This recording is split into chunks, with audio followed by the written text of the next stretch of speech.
겠습니다. 하나님을 갈망합시다. 네, 또 하나님의 임재를 사모합시다 하고 하나님의 임재를 사모합시다. 네, 하나님께서 하늘 문을 열으실 줄로 믿습니다. 계속해서 오늘은 아마겟돈 전쟁에 관해서 같이 살펴보겠습니다.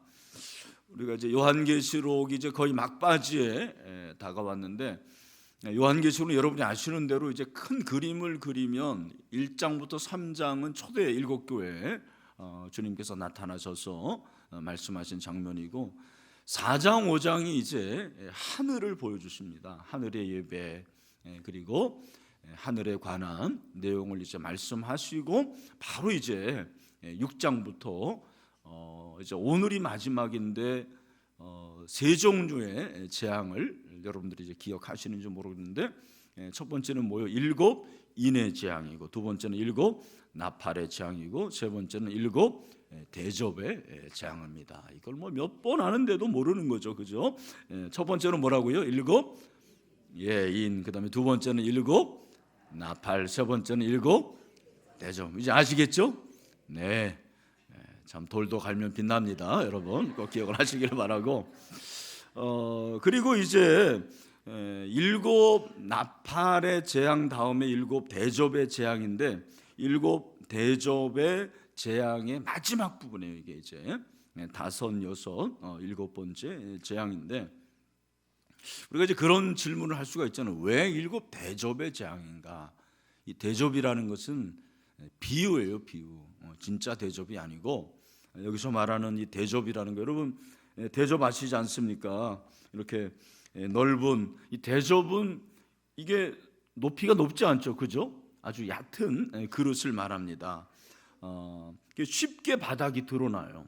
그래서 안의 것이 그렇게 쉽게 쏟아낼 수가 있는 것이 대접 아닙니까? 그죠? 큰 아주 그 높이가 있는 그런 그릇들은 안에 있는 것을 쏟아내기가 어려운데, 이 대접은 안에 있는 것을 쏟아내기가 쉽단 말이에요. 7 대접의 재앙이라는 것이 바로 그겁니다. 하나님께서 하나님의 어떤 그 진노를 쏟아내는데 뭐를 사용하십니까? 대접을 사용하시는 거죠. 그런 비유적인 의미라고 여러분들이 생각하시면 되겠습니다. 특별히 이제 그 7 나팔은 하나님의 교회에 대한 심판이 있는데, 이제 마지막 7 대접은 인류와 우주에 대한 심판이에요. 그 말은 이제 거의 이 세상이 막바지를 향해 치닫는다라는 것을 말씀을 하고 있는 거죠. 이제 마지막 대접 재앙을 마친 다음에 하나님께서 요한에게 이제 신천지 새 하늘과 새 땅을 보여주심으로 요한계시록이 마무리가 되는 것입니다. 그래서 7 대접의 재앙은 인류와 우주에 대한 재앙이고, 이제 마지막 재앙이다. 그렇게 여러분들이 기억을 하시면 좋을 것 같습니다.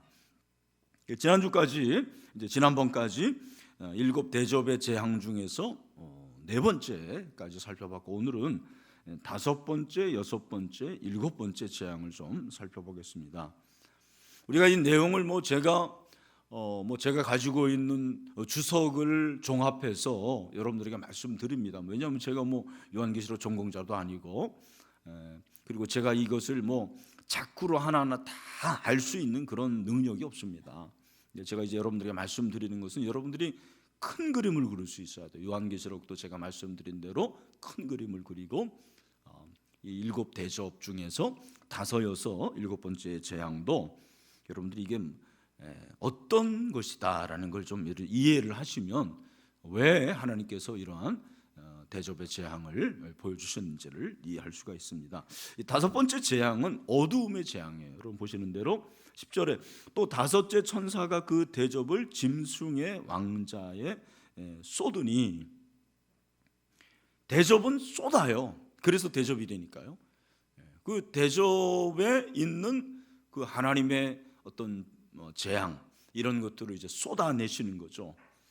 5번째 재앙은 그 대접을 짐승의 왕자에 쏟아다. 이 짐승이라는 건 여러분이 아시는 대로 적그리스도잖아요. 마지막 때 나타나는 적그리스도를 짐승이라고 그러지 않습니까?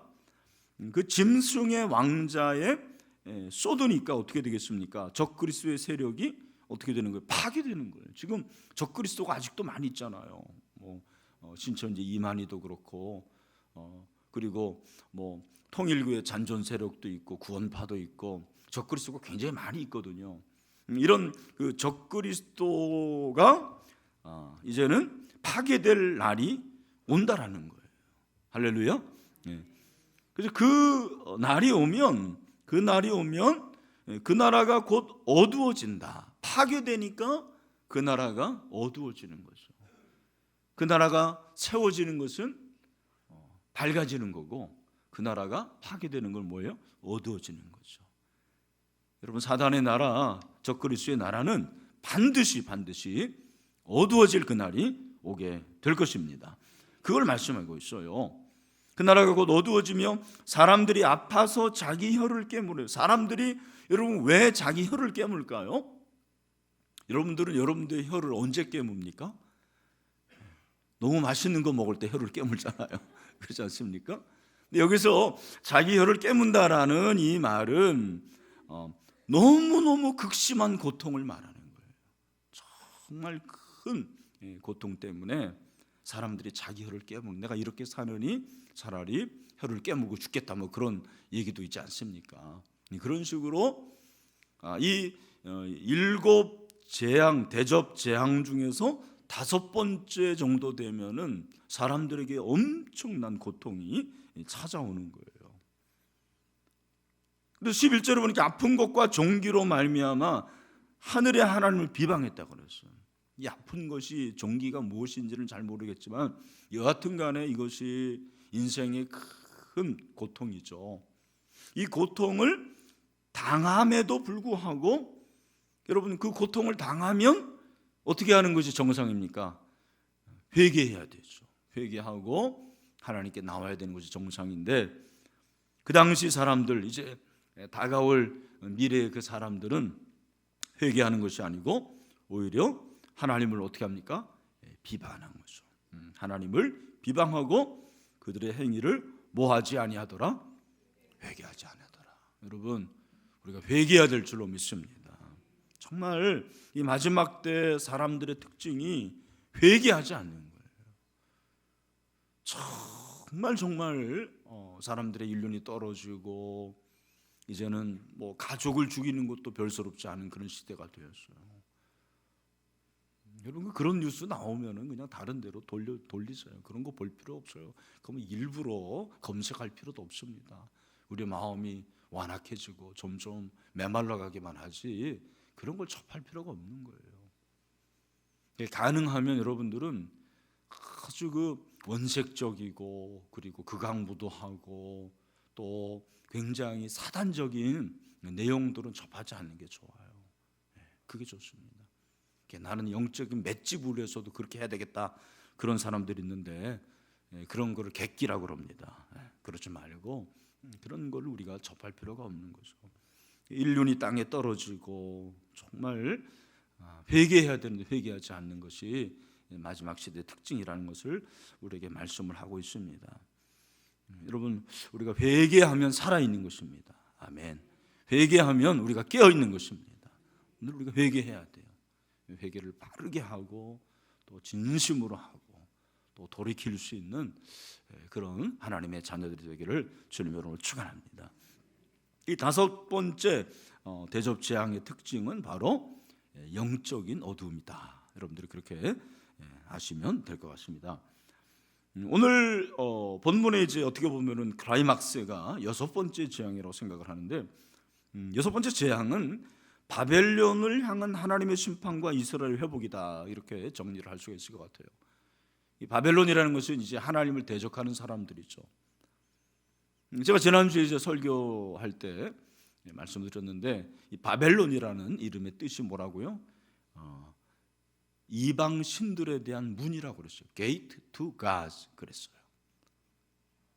그러니까 하나님을 믿지 않고 이방 신을 믿는 사람들을 다 바벨론이라고 생각하면 돼요. 바벨론의 잔재가 우리 가운데 있고 바벨론의 그런 이방 신들에 대한 여러 가지 안 좋은 것들이 지금도 남아 있는 것입니다.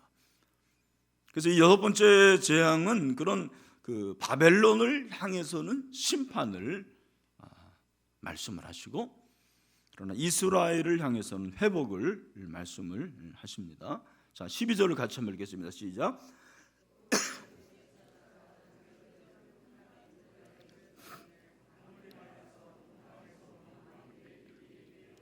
네. 자, 여섯 번째 천사가 또 쏟아요.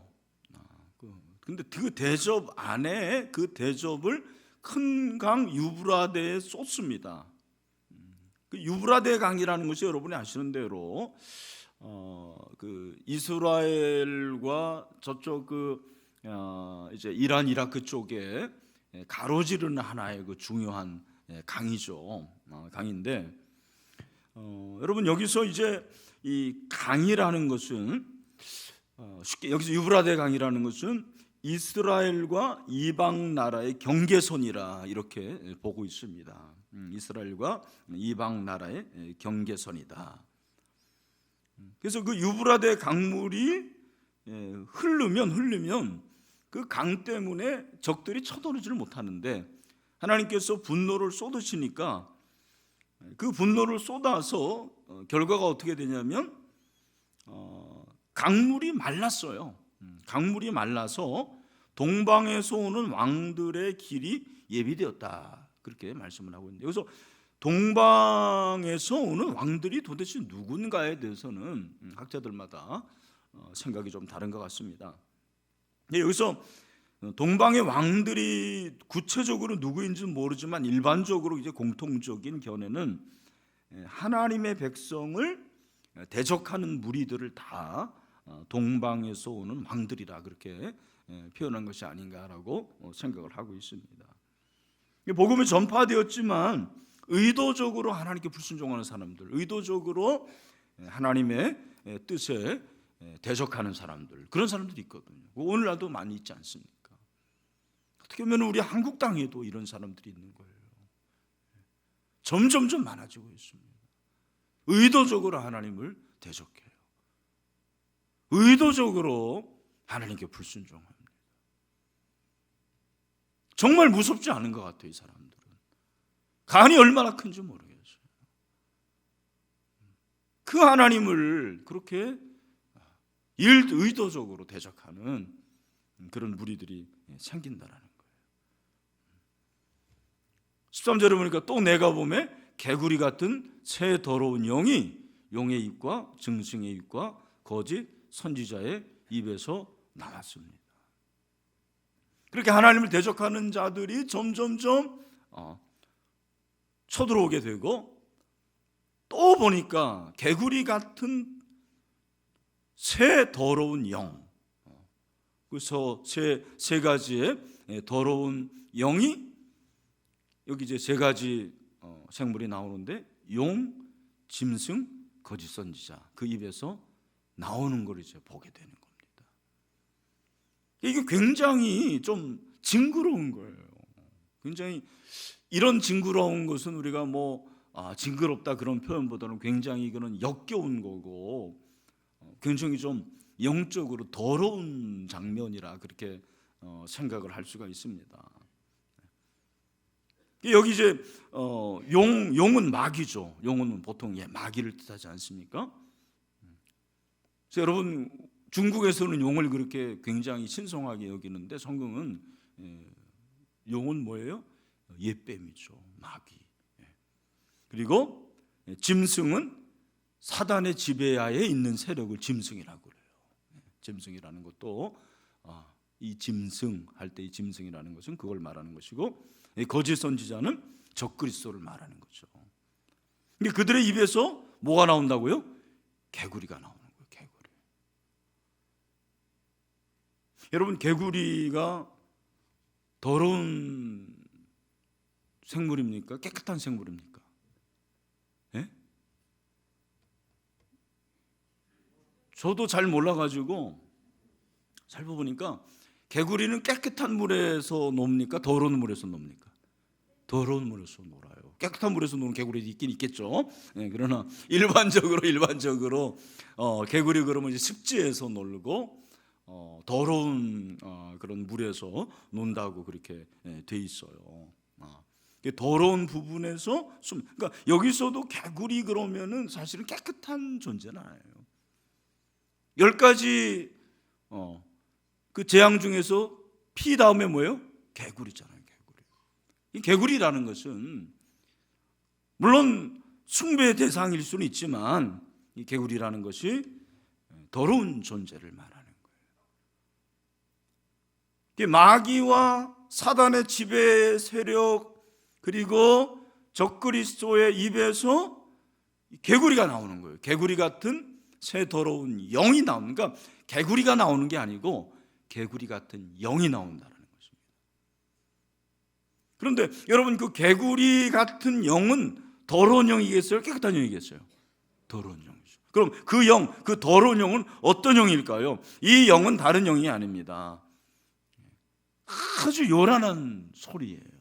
개굴개굴 그런 거, 아주 요란한 소리. 그리고 그 소리는 진리의 소리일까요? 거짓의 소리일까요? 거짓의 소리죠. 맞습니다.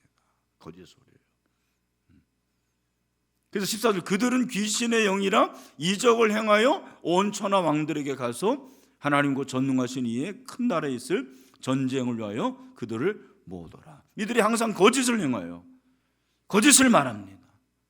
입만 열면 거짓말하는 사람들, 개구리가 나오는 거예요. 사실 개구리의 영이 나오는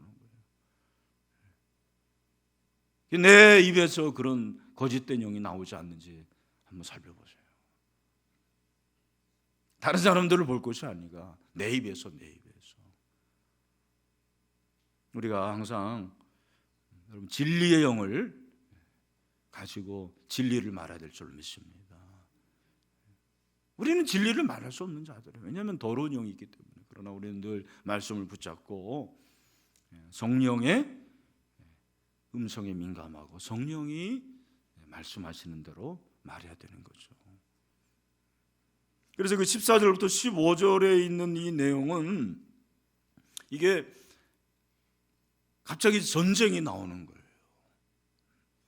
그들은 귀신의 영이라 이적을 행하여 온 천하 왕들에게 가서 하나님과 전능하신 이의 큰 나라에 있을 전쟁 후에 그들을 모으더라. 사단이 바로 이런 세력들을 모으는 거죠. 그래서 마귀가 귀신들과 그리고 또 사단의 지배하에 있는 더러운 모든 세력들, 적그리스도를 다 모아가지고 이게 이제 마지막 전쟁이 벌어지는 거예요.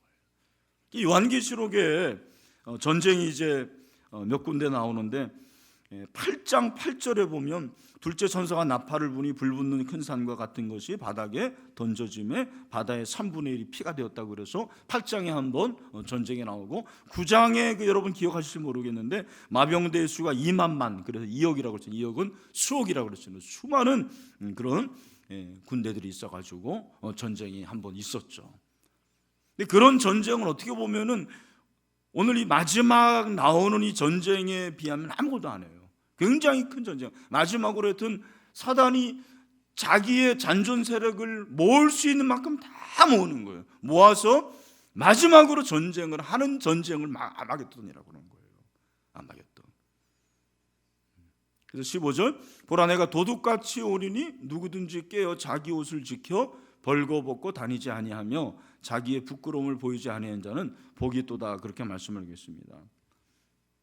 여러분 15절 말씀은 한마디로 말하면 그들과의 그 전쟁이 갑자기 시작이 된다라는 거예요. 이 전쟁이 갑자기 시작이 된다.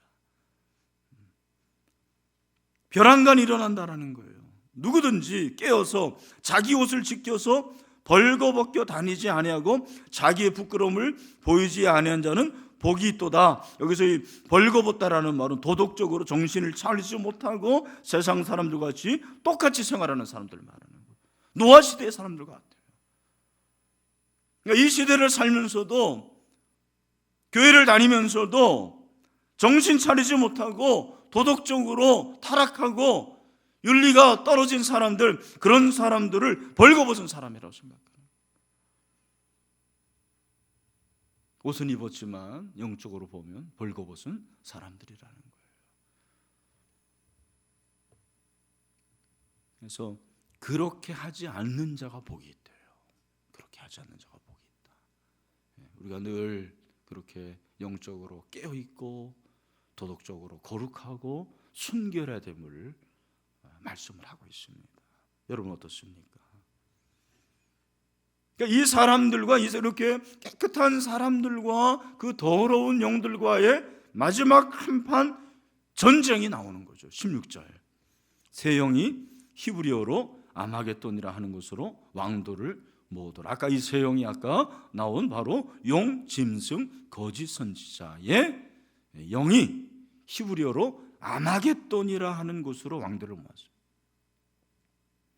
여러분 이 아마겟돈이라는 것은 히브리어예요. 히브리어로 나와 있잖아요. 아마겟돈 원래 뜻은 무깃도의 언덕, 무깃도의 산 이렇게 돼 있더라고요.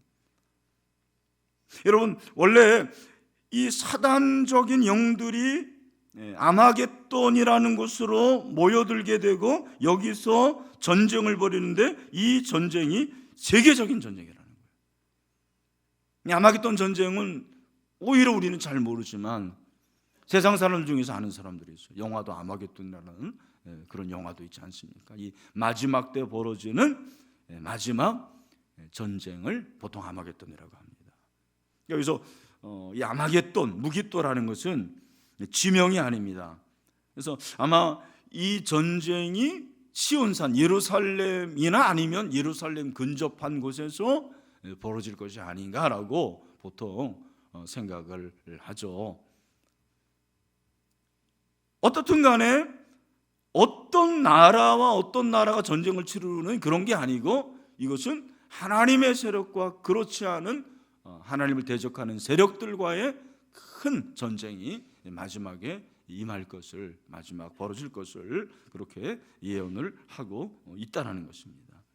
그래서 여섯 번째 대접을 쏟으니까 이런 환상을 하나님께서 보여주시는 거죠.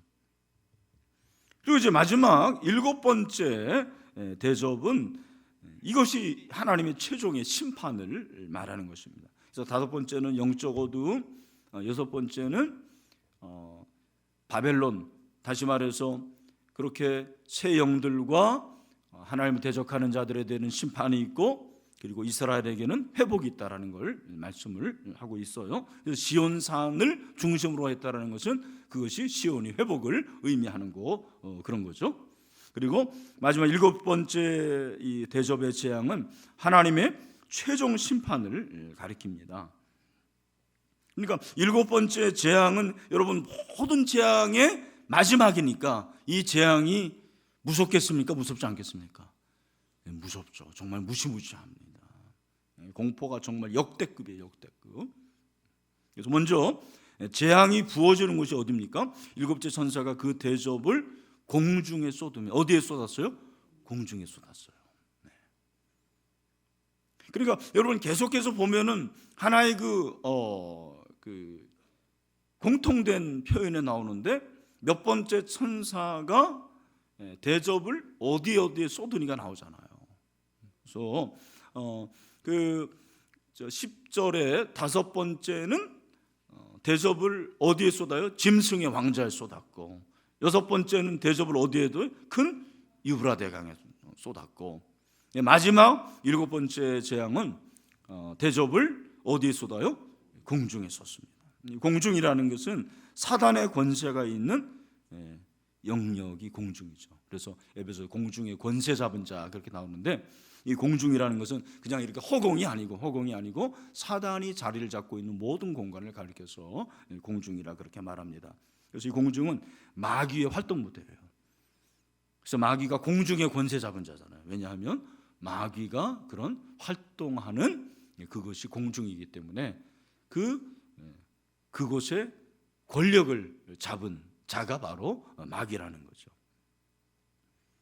일곱 천사가 그 대접을 공중에 그렇게 사단이 역사하는 사단이 다스리는 공간에 쏟으니까 큰 음성이 성전에서 보좌로부터 나서 이르되 되었다 하시니 그렇게 말씀을 하시는 것입니다. 그러니까 이제 마지막이라는 거죠. 되었다라는 것은 이제 끝이다라는 것이죠. 되었다. 번개와 음성들과 우레소리가 있고 큰 지진이 있어 얼마나 큰지 사람이 땅에서 온 이래로 이같이 큰 지진이 없었다, 그렇게 말씀하고 있습니다. 이 공중에서 재앙이 부어지니까 큰 음성이 성전에서 나오는데 그 소리가 공중에 대접이 부어지니까 온 세계가 완전한 파괴를 당하는 것입니다. 되었다라는 것은 완전한 파괴를 말하는 거예요. 온 세계가 멸망할 것, 그 멸망할 것들이 어디서 나타나면 잘 보면, 여기 보면 19절에 큰 성이 세 갈래로 갈라지고 만국의 성들도 무너지고 큰 성 바벨론이 하나님 앞에 기억되신 바 되어 그 맹렬한 진노의 포도주잔을 받고 각 섬도 없어지고 산악도 간데 없더라. 도시가 먼저 나오는 걸 볼 수가 있습니다. 이 도시가 파괴되는 거죠. 사람들이 많이 사는 도시들이 멸망이 돼요. 그리고 섬과 산악이 갑자기 사라지게 되는 겁니다. 요즘 이제 여러분 항공기가 말레이시아 그 항공기인가요? 갑자기 없어지고 그러잖아요. 그걸 수색하는데도 어디 있는지를 모르는 거예요. 잔해를 찾지를 못하는. 그런 것들을 보면 참 무섭지 않습니까, 여러분? 근데 이제는 그런 항공기가 없어지는 시대가 아니고 섬이 없어지는 거예요. 갑자기 어느 날 도시 전체 하나가 없어지고 그런 일이 일어날 수가 있는 거죠. 그것이 지진을 통해서도 그럴 수 있고 또 다른 자연적인 재해를 통해서 이렇게 벌어지게 되는데, 심지어는 여러분 우박이 떨어지는데 21절에 무게가 1달란트나 된대요. 여러분 1달란트가 몇 킬로그램이라고 여러분 성경에 돼 있죠? 60kg. 와, 여러분 우박 맞아보셨어요?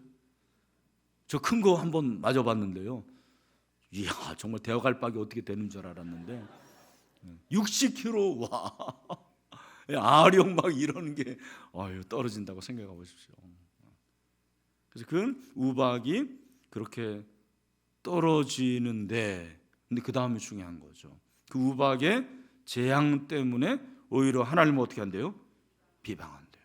어떻게 해야 되는데? 회개해야 되는데. 이런 재앙들이 있으니까 이게 마지막 때구나. 우리가 회개해야 되겠다라는 마음을 가져야 되는데 그게 아니고 똑같이 아까 그 5번째 재앙의 사람들처럼 자기 혀를 깨물면서도 하나님을 비방하는 거죠. 회개하지 않는 거죠.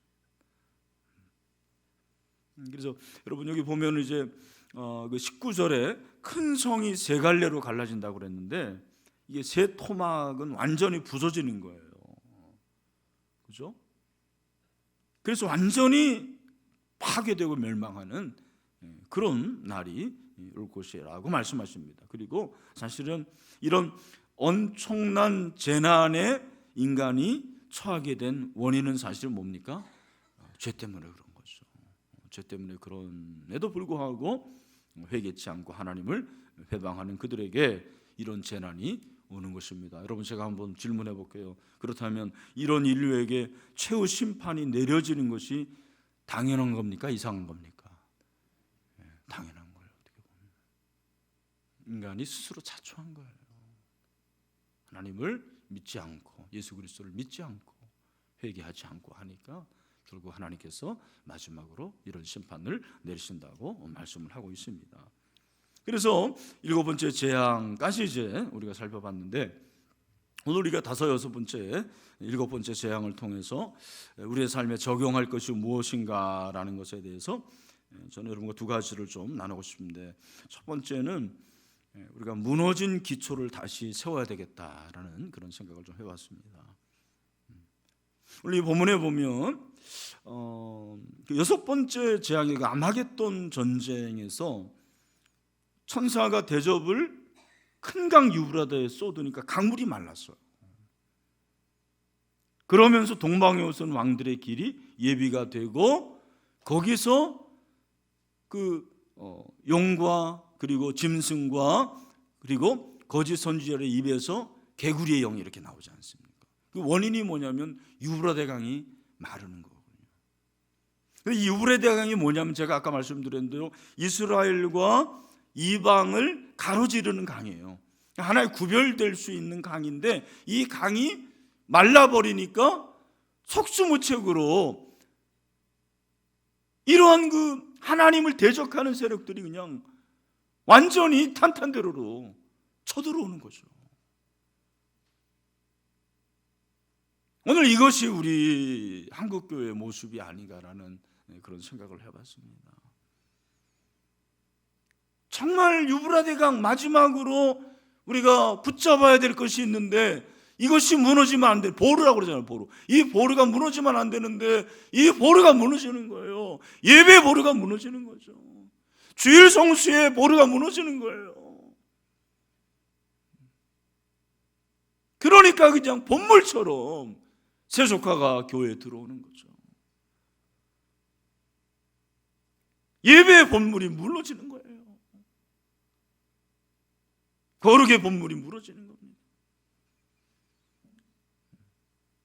정말 이 기도회 하는 이 기도의 유브라데강이 막 말라지는 거예요. 교회마다 기도하는 유브라데강 물이 없어요. 옛날에는 막 차고 넘쳤는데 좀 가난했지만 기도하는 사람들이 있었는데 이제는 배부르고 그냥 그런 사람들이 강물은 물은 말랐는데 거기서 배만 두드리고 있는 것이 한국교회 모습이 아닌가라는 생각을 해봤습니다. 유브라데강이 마르면 외적의 침입은 너무 쉬워지는 거예요. 그냥 와서 올 수 없어서와 같은 거죠. 여러분, 유브라데강이 말라지면 교회는 쑥대밭이 되는 거예요. 정말 오늘날 청년들이 예수를 믿지 않아요. 지난 세일회 때 왔던 그 신용백 목사님, 그분이 이제 육군 중령 출신이거든요. 그분이 그런 얘기를 했다고 그래요. 그 교회는 그냥 군중세를 많이 주고 하는데 ROTC들이 작년에 ROTC에게 세례를 준 그 수가 몇 년 전에 비교합니까? 3분의 1로 줄었다는 거예요. 3분의 1로. 그리고 그 ROTC 젊은 장교들 중에서 상당수가 절에 간다는 거죠. 이야, 얼마나 가슴이 아픈 얘기예요. 유브라데의 강물이 마르니까 이렇게 되는 거예요. 진리의 보수가, 이 진리의 보루가 무너지니까, 진리의 뚝이 무너지니까 이런 일들이 일어나는 것이 아닌가라는 생각을 해봅니다. 그러므로 우리는 기초를 반드시 세워야 됩니다. 기초를 지켜야 됩니다. 터가 무너지면 의인이 무엇을 알고, 터가 무너지면 안 되는 거예요. 사랑하는 형제자매 여러분, 여러분의 예배 유브라데가 마르지 않게 되기를 축원합니다. 정말 주일 성수를 지키시기를 바랍니다. 기도를 지키시기를 바랍니다. 하나님을 사랑하는 거, 헌신하는 거, 이것이 마르면 안 돼요. 우리 신일교회가 이것이 마르면 안 된다고 생각을 해요. 다른 것이 바쁘고 여러 가지 분주하지만 이 유브라데강이 마르면 안 된다는 거 꼭 기억하시고, 우리가 다시 한번 그렇게 무너진 기초를 세울 수 있게 되기를 간절히 소원합니다. 또 한 가지, 늘 깨어 있어야 된다는 거예요. 아까 말씀드린 대로 이 전쟁이 너무 순식간에 벌어진다고 말씀하셨어요. 이 전쟁이 벌어지는 것을 알지 못하는 사람들의 특징이 뭐라고 그랬어요? 벗은 사람들. 여러분 오늘 옷 입고 왔어요? 벗고 왔어요? 입고 하세요. 그런데 영적으로는 입었습니까? 벗었습니까? 입었게 되길 바랍니다. 입어야 돼요. 도덕적으로 무너지고 이 세속의 가치에 머물고 오염되고 이런 사람들은 어떤 사람들입니까? 어리석은 자들이에요. 그리고 이런 사람들은 벗은 자들이에요. 수치를 당할 거예요. 그러나 우리가 영적으로 성령의 옷을 입어야 됩니다. 성령의 기도의 옷을 입어야 돼요. 찬송의 옷을 입어야 돼요. 그러면 우리는 깨어있는 것이고 이 전쟁에서 승리하게 될 줄로 믿습니다. 일본의 진주만 공격 얘기가 있더라고요. 1945년에 일본이 이제 그 진주만을 기습을 하는데 그 전에 이미 징후가 있었다고 그러더라고요. 그래서 미군이 뭐 그걸 모르겠습니까? 일본이 이 진주만을 공격할 수 있겠다 그런 징후가 있었어요. 그럼에도 불구하고 애써 그거를 이제 무시를 한 거죠. 그리고 그 진주만 공격이 있었던 그날도 주말이어서 병사들이 다 술 마시고 댄스 뭐 춤추고 뭐 그랬다라는 거죠. 근데 바로 그 주말에 일본 비행기가 그냥 그야말로 감히까지 여러분 아시지 않습니까? 벌떼처럼 날아온 거예요. 마침 견습병이 레이더 조정 연습을 하다가 태평양 쪽에서 수많은 비행기가 날아오는 것을 발견하고 상부에 연락을 했대요. 무전을 쳤겠죠. 지금 저 일본군이 쳐들어옵니다. 그러나 아군의 연습기일지도 모르니까 관계없다라고 이렇게 상부에서 타전이 온 거예요. 그렇게 무시하다가 결국에는 1,500명의 미국 군사들이 제대로 한번 싸우지도 못하고 다 죽은 거예요. 그리고 아리조나 그 항공모함이 10여 분 만에 침몰이 되었잖아요. 여러분이 아시는데 지금도 미군들에게는 이 진주만은 굉장한 상처입니다. 항상 그들이 그러잖아요. Remember the Pearl Harbor. 진주만을 기억하라. 늘 깨어있자라는 거죠. 저는 영적인 세계도 마찬가지로 생각해요. 우리 한국교회가 혹시 진주만의 공습을 받은 건 아닐까요? 오늘 우리가 새벽에 느헤미야를 우리가 배웠는데 두 가지 묵상했잖아요. 내가 하나님 같은 사람이 돼야 된다. 충성하고 하나님을 경외하는데 특별한 사람이라고 그랬고 기억나시는지 모르겠어요. 또 하나는 뭐 하면 안 된다고 그랬어요? 방심하면 안 된다고 그랬어요. 방심이 금물이라고 했어요. 근데 한국교회가 방심을 한 거죠. 잘 되니까 그냥 뭐 기만 꽂으면 70년대 뭐 다 모이고 그러지 않았습니까? 한국교회가 방심한 거죠. 깨어있지 않은 거죠. 한국 목회자들이 욕심이 많고 여러분 그래서 우리가 이렇게 된 것은 아닌가라는 생각을 해봐요. 진주만을 생각해야 되는데 저는 아직 늦지 않았다고 생각합니다. 우리가 주님 오신 그날까지 깨어 있기를 바랍니다. 마태복음 24장 42절 말씀 우리 같이 한번 읽겠습니다. 시작. 그러므로 깨어 있으라. 어느 날에 너희 주가 이 말은 너희가 알지 못함이니라. 여러분들 성령으로 충만하시길 바랍니다. 성령 충만해야지 깨어 있을 수가 있는 거예요. 성령으로 나를 늘 충만하게 젖게 해야 돼요. 그럴 때 우리는 깨어 있을 수 있는 거죠. 말씀을 맺습니다. 여러분이 다섯 번째 이 대접, 재앙, 영적 어두움, 그리고 바벨론에 대한 심판, 그러나 이스라엘에 대한 회복이고 마지막으로 하나님께서 이 모든 것들을 통해서 최후 심판을 예언하십니다. 그러나 우리는 기초에 충실하고 늘 깨어있음으로 말미암아 주님의 오심이 늘 기다려지고 마라나타의 신앙을 가지고 승리할 수 있는 그런 하나님의 사람들이 다 되기를 주님의 이름으로 축원합니다. 기도하겠습니다. 하나님 아버지,